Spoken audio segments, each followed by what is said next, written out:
Talks, sponsored by Lexus of Las Vegas and Lexus of Henderson. If you're struggling to pay bills right now or find yourself unemployed, you might be turning to credit cards to get by.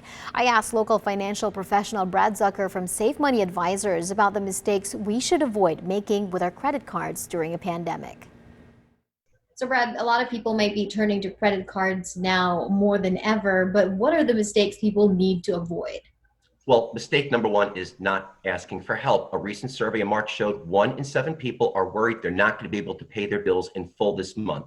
So if you find yourself in that situation, ask for help. Many credit card companies are waiving late fees, refunding interest charges, increasing credit limits, and extending payment deadlines, but they're not going to reach out to you. You need to pick up the phone and do your legwork, and remember that these options are just temporary to help you financially in the short term. Right, and for people who maybe they feel like they are not able to pay this month's bill, should they skip the payment?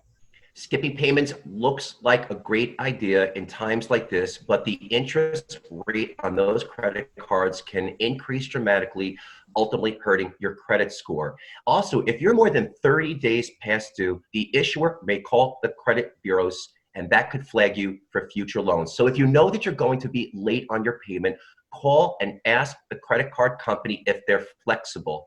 Make sure if you have to pay back any waived payments or fees. And what other mistakes should we avoid?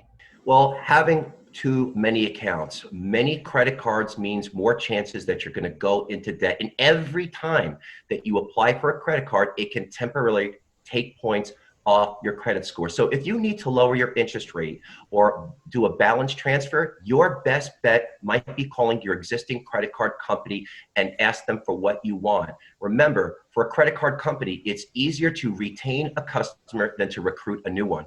Right. And for a lot of people, I guess it's an experience that we can all relate to, going to grocery stores, stocking up, and maybe using your credit card to pay for that. And you might run a high balance. So what should we remember? Yeah, that's a great point. Most of us panicked and ran to the grocery stores when the pandemic hit and we were forced to quarantine.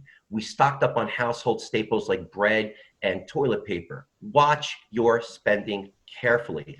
High credit card balances can really hurt your and have a negative impact on your credit rating. So when you're a baby boomer and you've got only a few years left to work, you got to be very careful of spending on credit cards so you don't dip into your retirement savings. The Federal Reserve cut interest rates. Does that also impact credit card interest rates? Yeah, that's a great question because most credit cards have what are called a variable rate, which means the interest rates are actually tied to the Fed's movement. So when the Fed lowers interest rates, it now creates the potential of lowering interest payments for some people that could be hundreds of dollars, and it's a tailwind for the consumer. As always, those are very helpful advice, Brad. We'll put all of those at ktnv.com. Thank you so much for your time, and we'll be right back.